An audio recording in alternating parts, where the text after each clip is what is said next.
Hi అండి. మనం పన్నీర్‌తో చాలా రకాల రెసిపీస్ అయితే ట్రై చేస్తూ ఉంటాం కదా! అలా ట్రై చేయడానికి పన్నీర్ అయితే బయట కొనుక్కొస్తూ ఉంటాము. అలా కొనుక్కోకుండా ఇంట్లోనే ఈజీగా పన్నీర్‌ని తయారు చేసుకోవచ్చండి. మనం పాలు కాచేటప్పుడు అందులో కొంచెం నిమ్మరసం లేదా వెనిగర్ యాడ్ చేయడం వల్ల పాలు విరిగిపోతాయండి.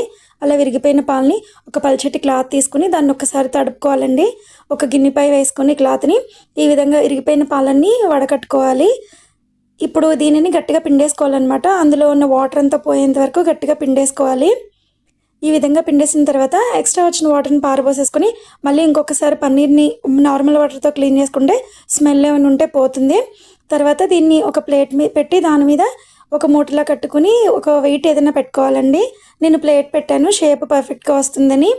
ఈ విధంగా పెట్టుకుంటే కొంచెం సేపటికి పన్నీర్ అనేది రెడీ అయిపోతుంది. సేమ్ మనం మార్కెట్‌లో కొన్నట్టే వస్తుందండి. టేస్ట్ కూడా బావుంటుంది.